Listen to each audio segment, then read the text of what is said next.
अस्सलाम वालेकुम dear students. FSc part 2 chemistry chapter number 8 और आज हमारा लेक्चर नंबर होगा 13।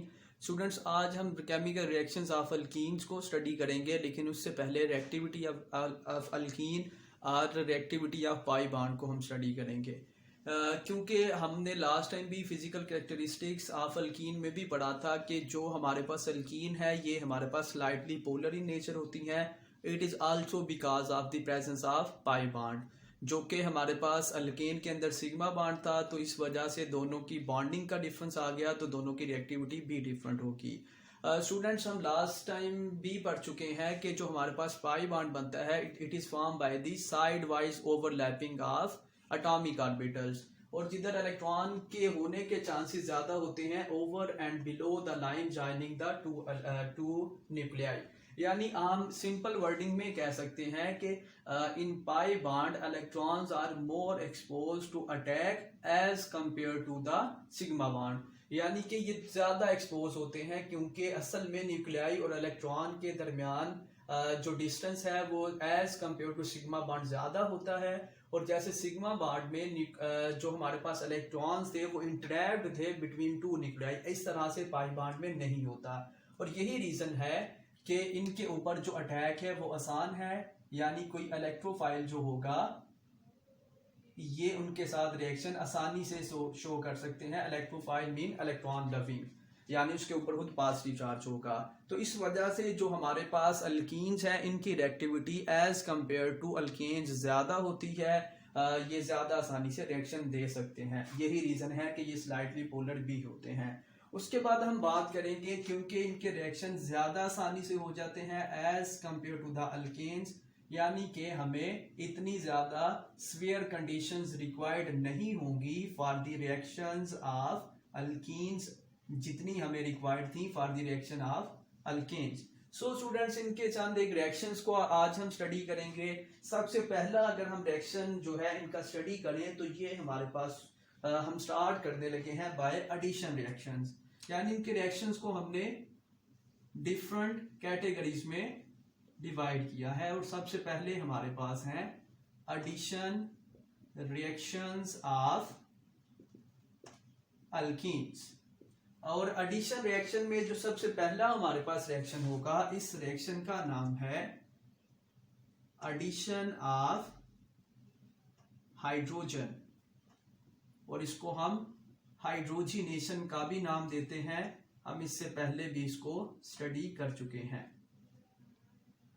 सो स्टूडेंट्स, एडिशन ऑफ हाइड्रोजन हमने अल्कीन में करवानी है। सबसे पहले हम एक सिंपल एग्जांपल करते हैं जो कि हमारे पास है फर्स्ट मेंबर ऑफ अल्कीन यानी कि ethene, CH2 double bond CH2 hydrogen हम इसमें ऐड करवाना चाह रहे हैं।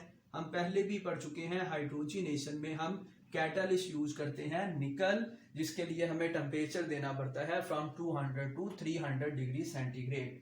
अच्छा जी, सिंपल रिएक्शन हमारे पास होता है, एक हाइड्रोजन आकर ऐड हो जाएगी एक कार्बन के साथ और दूसरी जो है वो दूसरी कार्बन के साथ अटैच हो जाएगी, यानी सिंपली हमारे पास सिंगल से हो जाएगा डबल से हो जाएगा सिंगल बॉन्ड, यानी CH3 सिंगल बॉन्ड CH3, यानी हमने इथीन को चेंज कर दिया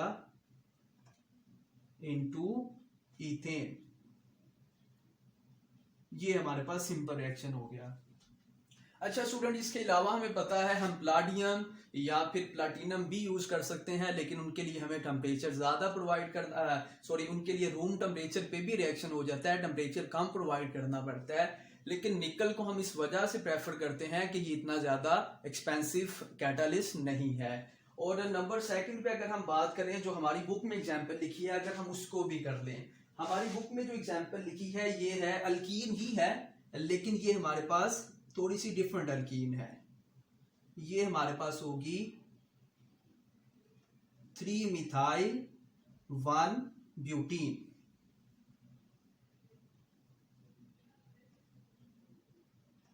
अगर इसमें हम हाइड्रोजन ऐड करना चाहें तो अगेन सिंपल हमारे पास रिएक्शन है, डबल बॉन्ड की दोनों साइडों पर आकर अल्कीन जो है हाइड्रोजन जो है वो अटैच हो जाएगी। अगेन निकल कैटालिस्ट और प्लस हमें टेम्परेचर भी प्रोवाइड करना पड़ेगा। सो स्टूडेंट्स, एक कार्बन हाइड्रोजन जो है एक डबल बॉन्ड की एक साइड पे और दूसरी जो हाइड्रोजन होगी वो दूसरी साइड पे अटैच हो जाएगी और इसके रिजल्ट में हमारे पास उसी तरह से एक अल्केन बन जाएगी जैसे हमने ऊपर वाले रिएक्शन में भी लिखा। CH और साथ में मिथाइल ग्रुप उसी तरह से, और साथ में हमारे पास सिंगल बॉन्ड रह जाएगा और ये हमारे पास CH3। थोड़ा सा इसमें CH और नेक्स्ट हमारे पास होगा CH2 सिंगल बॉन्ड CH3। अच्छा जी स्टूडेंट्स, ये हमारे पास जो है पेंटेन बन गई है, क्योंकि ब्रांच फॉर्म में है तो इसका नाम होगा आइसोपेंटेन। ये हमने सिंपली क्या किया, जो हमारी बुक वाली एग्जांपल थी इसको भी हमने कोड कर दिया, यानी इन सिंपल हमने एडिशन ऑफ हाइड्रोजन कर दी। अच्छा स्टूडेंट्स, ये जो हम निकल यूज कर रहे हैं ये हमारे पास होता है, इसको हम नाम देते हैं रेने निकल। ये अलग से शॉर्ट क्वेश्चन भी है, व्हाट इज रेने निकल, व्हाट इज इट्स यूज। और इसको बनाने का हमारे पास मेथड ये होता है, हमारे पास एक अलॉय होता है निकल एल्यूमिनियम अलॉय। इसका अगर हम रिएक्शन करवा दें विद कास्टिक सोडा यानी कि sodium hydroxide in the presence of water molecule, तो इसमें से हमें निकल हासिल होती है जिसको हम रेने निकल का नाम देते हैं। स्टूडेंट, इसमें होना क्या है, ये जो हमारे पास, इसको समझने के पॉइंट ऑफ व्यू से अगर हम देखें तो ये सारी चीजें आपस में कंबाइन करेंगी और प्लस ये जो ऑक्सीजन है ये भी आकर इनके अंदर ऐड हो जाएगी और ये हमारे पास बना देगी सोडियम एल्यूमिनियम ऑक्साइड, और प्लस हमारे पास इसमें निकल बन जाएगी जो कि हमारी मेन प्रोडक्ट जो हम बनाना चाह रहे थे जिसको हम रेने निकल का नाम दे रहे हैं। और हाइड्रोजन को पूरा करने के लिए ये हो जाएगा 3/2 हाइड्रोजन, ये हमारे पास इस तरह से। और मेन जो चीज हम बनाना चाह रहे थे वो असल में यही है जिसको हम एज ए कैटालिस्ट यूज कर रहे हैं in the hydrogenation process of, जो हमारे पास अल्कीन का हाइड्रोजिनेशन प्रोसेस है, यानी अनसैचुरेटेड को सैचुरेटेड में चेंज करना हो। उसके अलावा हमारे पास स्टूडेंट्स एक शॉर्ट क्वेश्चन में डेफिनेशन बन सकती है हीट ऑफ हाइड्रोजिनेशन, क्योंकि हाइड्रोजिनेशन का जो प्रोसेस है इट इज एक्सोथर्मिक प्रोसेस। तो ये हम अगर इसको डिफाइन करें तो इसकी डेफिनेशन होगी the amount of heat release when 1 mole of alkene is hydrogenated. अमूमन एक डबल बॉन्ड को खत्म करने के लिए या एक हाइड्रोजन के मॉलिक्यूल को ऐड करने से जो हमारे पास अमाउंट ऑफ हीट इवॉल्व होती है it is equal to 200 kilo joules per mole. इतनी हीट जो है वो इवॉल्व होती है, इसको हम हीट ऑफ हाइड्रोजिनेशन का नाम देते हैं। और लास्ट में अगर हम बात करें what is the importance of hydrogenation process, तो ये हम पहले भी पढ़ चुके हैं। इसको हम यूज कर सकते हैं by for converting the vegetable oil into vegetable ghee, उसमें भी हम इस प्रोसेस को यूज करते हैं। सो स्टूडेंट्स, ये रिएक्शन में हमारे पास फर्स्ट रिएक्शन हो गया एडिशन ऑफ हाइड्रोजन। ये हमने 2 एग्जांपल्स के साथ इसको स्टडी किया। इसमें जो कैटालिस्ट है उसको हमने रेने निकल का नाम दिया और ये किस तरह से बनता है इसकी केमिकल इक्वेशन, और साथ में heat of hydrogenation and importance of hydrogenation process. अच्छा स्टूडेंट्स, नंबर 2 पे अगर हम बात करें, अब ये भी हमारे पास एडिशन रिएक्शन ही होगा, लेकिन ये हमारे पास होगा बी पार्ट एडिशन रिएक्शंस में addition of hydrogen halide. Again वो भी बात, हम अगर स्टेटमेंट को ध्यान से समझ लें तो हमें समझ आ जाएगी किस चीज को हम ऐड करना चाह रहे हैं। एक तो सिंपल हमें पता चल रहा है हमने अल्कीन के अंदर हाइड्रोजन को ऐड करना है और नंबर 2 पे हैलोजन को ऐड करना है, लेकिन ये दोनों कंबाइंड फॉर्म में होंगे, यानी एक्चुअली ये हमारे पास इस फॉर्म में होंगे। हाइड्रोजन के साथ कोई एक्स होगा, कोई हैलोजन होगा, ये हमारे पास क्लोरीन हो सकती है, ब्रोमीन हो सकती है। हम पहले भी पढ़ चुके हैं फ्लोरीन का रिएक्शन बहुत ज्यादा जो है वायलेंट होता है और आयोडीन का वेरी स्लो होता है, इस वजह से अमूमन एक्स की जगह पे हम क्लोरीन और ब्रोमीन को ही यूज करते हैं। सो स्टूडेंट्स, अगर हम इसके लिए केमिकल इक्वेशन लिखें तो ये हमारे पास again first member of alkene which is ethene, इसमें हम ऐड कर देते हैं HX। जस्ट एग्जांपल हम X की जगह पे ब्रोमीन को लिख लेते हैं। तो सिंपली इसमें क्या होगा, जो हाइड्रोजन है वो आकर एक कार्बन के साथ, और जो हैलोजन होगी जो कि इसमें ब्रोमीन है वो दूसरी कार्बन के साथ अटैच होगी, और ये हमारे पास CH3 सिंगल बॉन्ड CH2 और साथ में इसके ब्रोमीन भी अटैच होगी। सो स्टूडेंट्स, हमारे पास था फर्स्ट मेंबर ऑफ अल्कीन जो कि थी इथीन, जिसको हमने चेंज कर दिया है इनटू अल्काइल हैलाइड। स्टूडेंट्स, ये इस तरह से भी आपने याद रखना है, how ethene is converted into alkyl halide, यानी ये कन्वर्शन में भी केमिकल रिएक्शन आ सकता है, क्वेश्चन आ सकता है। यानी अगर हम एडिशन ऑफ हाइड्रोजन हैलाइड कर दें तो हमारे पास जो है अल्कीन जो है वो चेंज हो जाती है इनटू अल्काइल हैलाइड। अच्छा जी, उसके बाद अगर हम देखना चाहें what is the mechanism of this chemical reaction, तो ये हमारे पास असल में 2 स्टेप मैकेनिज्म होगा। पहले स्टेप में अगर हम दोबारा से इसको लिख लें इनटू स्ट्रक्चरल फॉर्म, CH2 को हमने खोल कर लिख लिया, और साथ में हमारे पास है HBr, जिसको अगेन हम बॉन्डिंग की शक्ल में लिख लेते हैं। और हमें पता है ब्रोमीन पे पार्शियल नेगेटिव चार्ज होगा और हाइड्रोजन पे पार्शियल पॉजिटिव चार्ज होगा।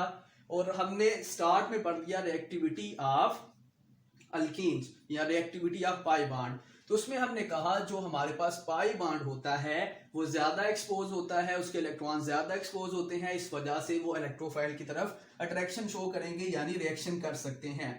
तो ये जो पाई बॉन्ड के इलेक्ट्रॉन्स होंगे ये इस पॉजिटिवली चार्ज हाइड्रोजन के साथ अटैच होंगे, इसकी तरफ अट्रैक्शन शो करेंगे, और इसकी वजह से हमारे पास कुछ इस तरह से होगा।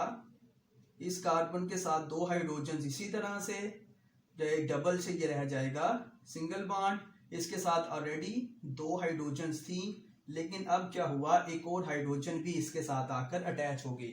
स्टूडेंट्स, अगर हम ध्यान से देखें तो ये जो हमारे पास कार्बन है इसके तो 4 बॉन्ड कंप्लीट हैं, लेकिन ये जो लेफ्ट साइड की कार्बन है इसके 4 बॉन्ड कंप्लीट नहीं है, इसकी वैलेंसी सेटिस्फाइड नहीं होगी, तो इसके ऊपर चार्ज आ जाएगा पॉजिटिव। और ये हमारे पास पॉजिटिव चार्ज वाले आयन को हम केटाइन का नाम देते हैं, और क्योंकि कार्बन पे पॉजिटिव चार्ज है तो इसको हम नाम देंगे कार्बोकेटाइन। क्योंकि ये अभी हमारे पास स्टेबल प्रोडक्ट नहीं बनी, तो इसका मतलब ये हुआ इसका एक सेकंड स्टेप भी होगा जिसमें जाके ये अपने आप को स्टेबलाइज करेगी। तो सेकंड स्टेप में पहले तो हम इसी को लिख लेते हैं दोबारा से, बिल्कुल इसी तरह से, जो कि हमारे पास कार्बोकेटाइन बना है। और इसमें हमारे पास एक सेकंड चीज भी बची हुई है, क्योंकि जब पाई इलेक्ट्रॉन्स ने आके इस हाइड्रोजन को साथ मिलाया तो हाइड्रोजन का ब्रोमीन के साथ जो बॉन्ड था वो ब्रेक हो गया, और अभी हमारे पास प्लस में है ब्रोमीन नेगेटिव। सो स्टूडेंट्स, ये जो नेगेटिव चार्ज होगा ये अट्रैक्शन शो करेगा पॉजिटिव की तरफ, और ये जाकर इस कार्बोकेटाइन के साथ यानी इस पॉजिटिव कार्बन के साथ अपने आप को अटैच कर देगा, और ये फाइनल हमारे पास प्रोडक्ट बन जाएगी एक स्टेबल हाइड्रोजन्स 2 उसी तरह से। चले अगर हम उसको इसी सीक्वेंस में लिख लें, अब ब्रोमीन आके अटैच हो गई और 2 हाइड्रोजन्स पहले से थी इसके साथ, और जो राइट साइड की कार्बन है उसके साथ ऑलरेडी 3 हाइड्रोजन थी, तो ये हमारे पास एक स्टेबल कंपाउंड बन गया, वही प्रोडक्ट बन गई है जो ऊपर भी थी हमारे पास। जस्ट क्या हुआ, हमने 2 स्टेप में देख लिया कि किन किन स्टेप से गुजर के बाय मैकेनिज्म ये हमारे पास स्टेबल प्रोडक्ट बनी है। अच्छा स्टूडेंट्स, उसके अलावा इसी को अगर हम जहन में रखें, ये जो हमने एडिशन ऑफ हाइड्रोजन हैलाइड को डिस्कस किया, तो एक हमारे पास रूल है which is very important for examination point of view. इसका नाम होता है मार्कोनी काव्स रूल। साइंटिस्ट के नाम पे है। रूल क्या होता है, इसकी सबसे पहले हम स्टेटमेंट की बात करेंगे और फिर इसको हम एग्जाम्पल्स की मदद से एक्सप्लेन करेंगे। अच्छा जी स्टूडेंट, सबसे पहले है ये जो मार्कोनी कर्व्स रूल है ये जस्ट अप्लाई होता है ऑन नॉन सिमेट्रिकल अल्कीन्स या फिर अनसिमेट्रिकल अल्कीन्स। अगर इससे पहले हम बात करें तो हम इथीन की एग्जांपल को डिस्कस कर रहे हैं which is a symmetrical alkyne. Symmetrical का मतलब है फंक्शनल ग्रुप, जो कि इस केस में डबल बॉन्ड है, दोनों साइडें सेम है, दोनों साइडों पे CH2 है। अगर फंक्शनल ग्रुप की दोनों साइडों पे नंबर ऑफ एटम सेम ना हो तो उसको हम नाम देते हैं अनसिमेट्रिकल कंपाउंड का। अच्छा जी, अनसिमेट्रिकल कंपाउंड क्या होगा? इसके लिए हमारे पास अल्कीन में से अगर हम देखें तो ये हो सकती है हमारे पास प्रोपीन, यानी ये हमारे पास एक ऐसी अल्कीन है जो कि असल में अनसिमेट्रिकल इन नेचर होगी, जो कि हमारे पास है सेकंड मेंबर ऑफ अल्कीन जिसका नाम है प्रोपीन। अच्छा स्टूडेंट्स, ये किस तरह से हमारे पास अनसिमेट्रिकल है इसको समझने के लिए ये हमारे पास जो डबल बॉन्ड है ये हमारे पास है फंक्शनल ग्रुप। फंक्शनल ग्रुप की राइट साइड पे देखें तो कार्बन 1 और 2 हाइड्रोजन है, लेफ्ट साइड पे देखें तो 4 हाइड्रोजन और 2 कार्बन है। It means this alkene is the type of unsymmetrical alkyne. और मार्कोनी रूल हमेशा अप्लाई होता है ऑन अनसिमेट्रिकल अल्कीन्स, कभी भी अप्लाई नहीं होगा सिमेट्रिकल अल्कीन्स पे। और बाद में हम देखेंगे कि ये अल्काइंस पे भी अप्लाई होता है, लेकिन कंडीशन अगेन वही है, अनसिमेट्रिकल पर ही अप्लाई होगा, जो सिमेट्रिकल है उन पे अप्लाई नहीं होगा। सो स्टूडेंट्स, सबसे पहले हमने देख लिया कि कंडीशन है मार्कोनी कर्व्स रूल के लिए कि ये सिर्फ और सिर्फ अप्लाई होता है ऑन अनसिमेट्रिकल केमिकल कंपाउंड, जो कि प्रोपीन हमारे पास अनसिमेट्रिकल अल्कीन है। और हम एग्जाम्पल किसकी पढ़ रहे हैं? एडिशन ऑफ रिएक्शन पढ़ रहे हैं हम, एडिशन ऑफ हाइड्रोजन हैलाइड। चलिए इसको भी मैं साथ में लिखता हूँ, प्लस इसको साथ में मैं एक्सप्लेन भी करूंगा। जस्ट एग्जाम्पल अगेन, हमारे पास अगर HBr ही हो और हमने पहले भी पढ़ा ब्रोमीन पे पार्शियल नेगेटिव और हाइड्रोजन पे पार्शियल पॉजिटिव चार्ज होगा। सो स्टूडेंट्स, ये जो हमारे पास केमिकल रिएक्शन होगा ये होगा according to Markovnikov's rule. Rule हमें कहता है पहले नंबर पे जो रीजेंट है वो भी अनसिमेट्रिकल है, एक साइड पे ब्रोमीन और दूसरी साइड पे हाइड्रोजन, और जो अल्कीन है वो भी क्या है? अनसिमेट्रिकल। यानी इसकी स्टेटमेंट होगी in the addition of unsymmetrical reagent to unsymmetrical alkene the negative part of the adding reagent, यानी ये जो ब्रोमीन है जिसपे पार्शियल नेगेटिव पार्ट है, will goes to the carbon, ये उस कार्बन की तरफ जाएगी। दो कंडीशंस हैं, ये मैं अलग अलग लिख देता हूं। और पहली कंडीशन होगी कंटेनिंग डबल बॉन्ड, यानी कि रीजेंट का नेगेटिव पार्ट उस कार्बन के साथ जाके अटैच होगा जिसके साथ डबल बॉन्ड होगा। तो डबल बॉन्ड तो दोनों के साथ है, ये जो कार्बन है इसके साथ बी है और इसके साथ बी है, यानी पहली कंडीशन उस तरह से जस्टिफाई नहीं कर रही कि ब्रोमीन ने जाके किसके साथ अटैच होना है। सेकंड कंडीशन हमें बताएगी having least number of hydrogen atoms, ये हमें बताएगा कि जो नेगेटिव पार्ट है उसने किसके साथ जाके अटैच होना है। स्टूडेंट्स अगेन मैं एक दफा रिपीट कर दूं, Markovnikov curves rule just apply होता है ऑन अनसिमेट्रिकल केमिकल कंपाउंड्स, और इसमें कंडीशन ये होगी जब हम हाइड्रोजन हैलाइड को ऐड करेंगे तो जो नेगेटिव पार्ट होगा ये उस कार्बन के साथ जाके अटैच होगा जिसके साथ डबल बॉन्ड होना चाहिए, और नंबर सेकंड जिसके पास कम नंबर ऑफ हाइड्रोजन एटम्स होंगे। सो स्टूडेंट्स, इस केस में ये जो हमारे पास ब्रोमीन है ये जाकर अटैच होगी इस कार्बन के साथ जिसके साथ डबल बॉन्ड भी है और नंबर ऑफ हाइड्रोजन्स भी कम है, और ये जो हाइड्रोजन है ये जाकर उसी कार्बन से अटैच होगी जिसके साथ ऑलरेडी नंबर ऑफ हाइड्रोजन ज्यादा हैं। तो ये हमारे पास जो प्रोडक्ट बनेगी ये कुछ इस तरह से बनेगी, CH3 सिंगल बॉन्ड CH और इसके साथ अब आकर अटैच हो गया ब्रोमीन जो कि नेगेटिव पार्ट है, डबल से रह जाएगा सिंगल बॉन्ड, और ये हमारे पास बन गया CH3। यानी जो एक्चुअल प्रोडक्ट है वो हमारे पास यही बनेगी, और जो नहीं बनेगा चले उसको भी हम लिख लेते हैं। यानी कभी इस तरह से नहीं होगा कि जो हमारे पास नेगेटिव पार्ट है ये उस हाइड्रोजन के साथ चला जाए जिसके पास नंबर ऑफ हाइड्रोजन ऑलरेडी ज्यादा है, यानी कभी भी CH2 नहीं होगा, और ये हमारे पास CH2Br की फॉर्म में चेंज नहीं होगी। और इसके साथ में आपने याद रखना है this will not form because it is not following the Markovnikov curves rule. So students, ये हमने स्टेटमेंट को मैंने आपको एक्सप्लेन कर दिया, कंडीशन का एक्सप्लेन कर दिया और with the help of example आपको बता दिया मार्कोनी कर्व्स रूल क्या होता है। अच्छा जी, एडिशन रिएक्शन में लास्ट वन अगर हम बात करें तो लास्ट पे नंबर सी पे जो हमारे पास एडिशन रिएक्शन होगा, ये हमारे पास होगा addition of sulphuric acid.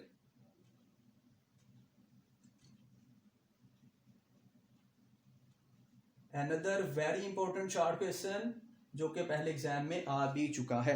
So students, again हम सिंपलेस्ट अल्कीन जो कि हमारे पास फर्स्ट मेंबर ऑफ अल्कीन है ethene CH2 double bond CH2 को लिख लेते हैं, और इसका अगर हम रिएक्शन करवा दें, इसमें एडिशन करवा दें सल्फ्यूरिक एसिड की। सल्फ्यूरिक एसिड का फार्मूला हमें पता है H2SO4 होता है। इसको थोड़ा समझने के पॉइंट ऑफ व्यू से हम स्ट्रक्चरल फॉर्म में ड्रा कर लेते हैं। तो ये हमारे पास कुछ इस तरह से इसका स्ट्रक्चरल फार्मूला हो जाएगा।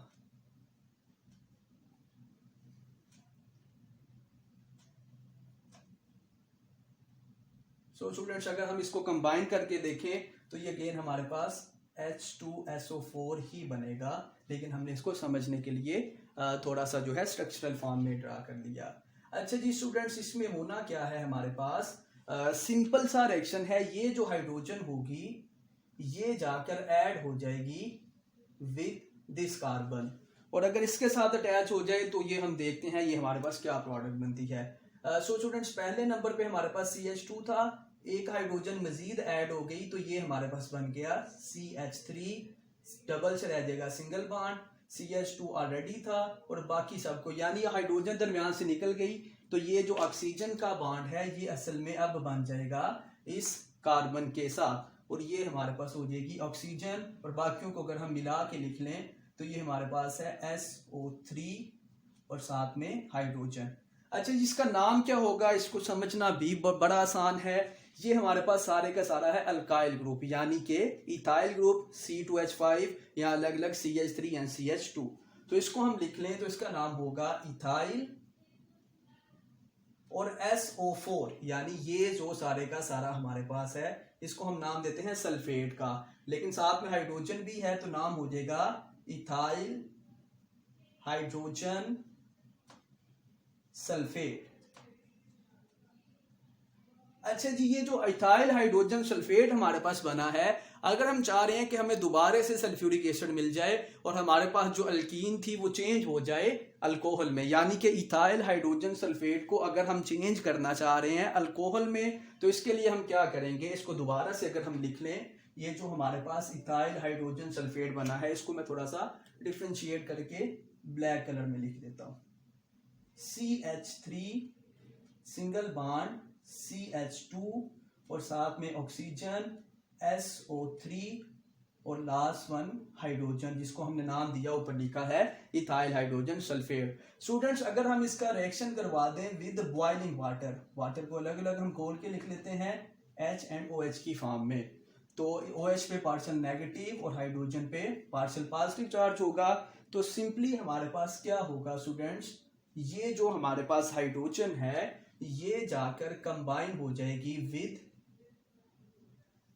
दिस ऑक्सीजन, यानी इनके दरमियान से बॉन्ड ब्रेक कर जाएगा, ऑक्सीजन के साथ जाके हाइड्रोजन मिल जाएगी, और ये जो हमारे पास OH होगा ये जाकर कंबाइन हो जाएगा इस SO3 और हाइड्रोजन के साथ, और फाइनली जो हमारे पास प्रोडक्ट बनेगी वो कुछ इस तरह से हो जाएगी CH3 CH2 और ऑक्सीजन के साथ आके जब हाइड्रोजन अटैच हुई तो OH में चेंज हो गया, और इन सारों को अगर हम कंबाइन करके लिख दें तो ये बन जाएगा H2SO4, यानी कि सल्फ्यूरिक एसिड हमें वापस मिल गया, और ये हमारे पास बन गई इथानोल यानी कि अल्कोहल। सो स्टूडेंट्स, ये हमारे पास हमने 3 different types of addition reactions of alkenes को स्टडी किया। इंशाल्लाह नेक्स्ट लेक्चर में हम रिमेनिंग रिएक्शंस ऑफ अल्कीन्स को स्टडी करेंगे। Okay ji students, thank you and अल्लाह हाफिज़।